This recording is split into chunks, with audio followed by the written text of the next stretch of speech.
ఎన్ని litres? 40 litres, half litre oil.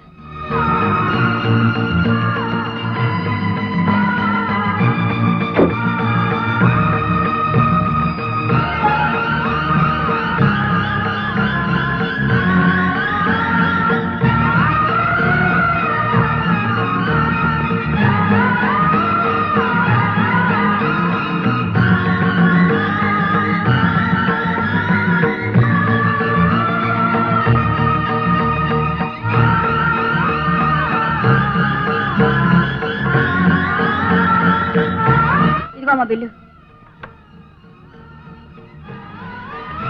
చిల్లర ఉంచుకో. అలాగే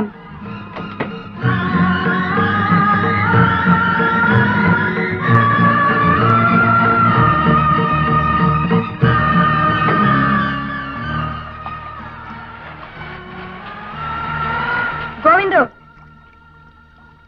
ఏమ్మా వర్షంలో ఎందుకు ఎత్తడుస్తున్నారు? ఆ అమ్మాయిని లోపలికి వెళ్ళమను. తలుపులన్నీ మూయి. అబ్బే లేదమ్మా, వర్షం లేదమ్మా. నోర్మై, నా కళ్ళ కనిపిస్తుంటే నీకు కనిపించలేదేంటి? చెప్పిన మాట విని వెళ్ళు.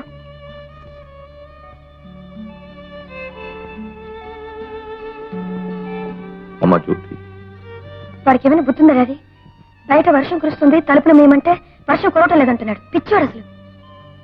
బయట వాన కురవడం లేదమ్మా, నీ కళ్ళలోనే నీరు కురుస్తుంది.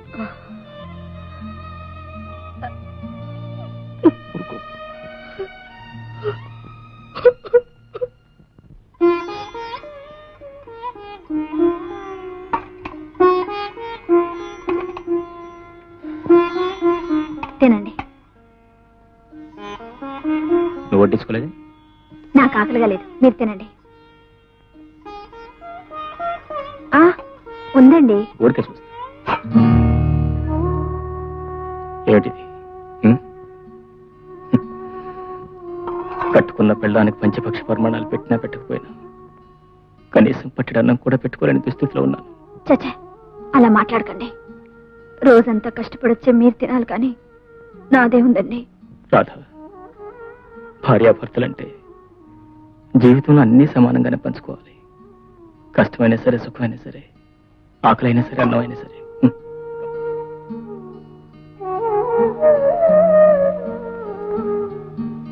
వద్దండి, వద్దు. తినాలి.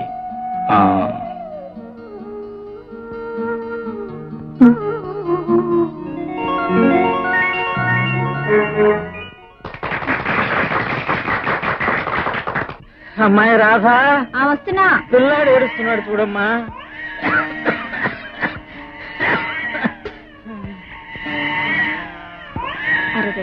ఏ సహాయం చేయలేకున్నా కనీసం బాబుని ఆడించి శక్తి ఉన్నా బాగుండు. నీకు కాస్త చేదోడు వాదోడుగా ఉండేవాడిని.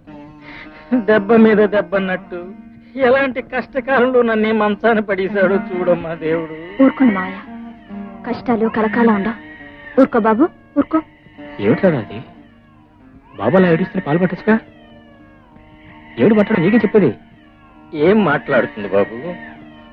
పాల డబ్బా ఖాళీ అయింది, బిడ్డకి పాలు కూడా ఇవ్వలేకపోతున్నానని ఏ కన్న తల్లి నోరు విడి చెప్పగలరా?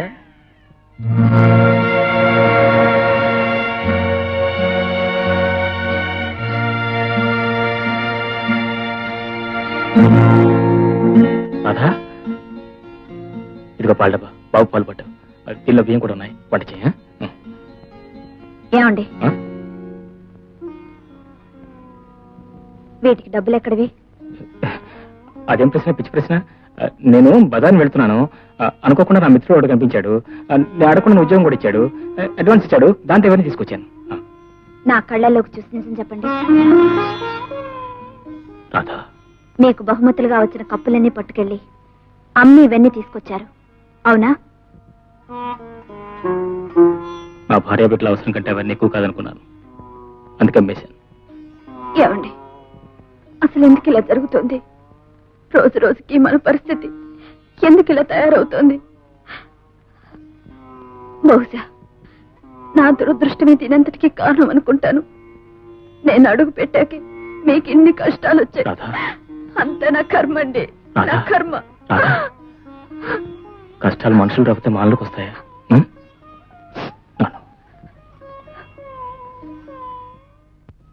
యువతి, నువ్వెంత దుర్మార్గురాలు అనుకోలేదు. నా మీద పగపట్టి నా కుటుంబాన్ని ఎందుకు కూడా లేని దుస్థితి తీసుకొస్తావా?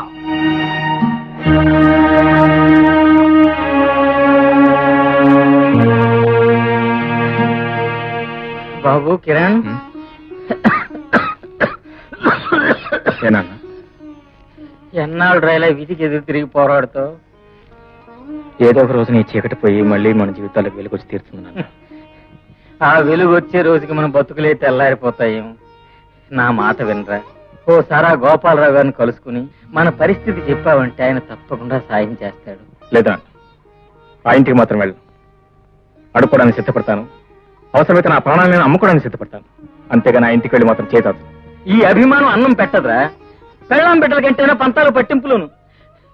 నీ కోసం నా కోసం కాకపోయినా ఆ అమ్మాయి కోసం పసివాడి కోసం అయినా ఆయన దగ్గరికి వెళ్ళి, నాన్న, నాతో పాటే నా కుటుంబం కూడా చేతులు చాచి అర్థించి అవమానంతో తెచ్చిన తిండి నా వాళ్ళకి పెట్టే కంటే ఇంత విషం తాగి అందరం కట్టగట్టుకుని చావటం మంచిది.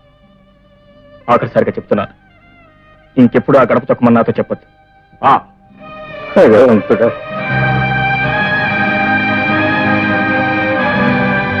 నీకు బస్సు దొరుకుంటదు, ఆడు నీకు లిఫ్ట్ ఇచ్చి ఉంటాడు. డోర్ చక్కే ఉంటుంది, ఆడు తీసుంటాడు.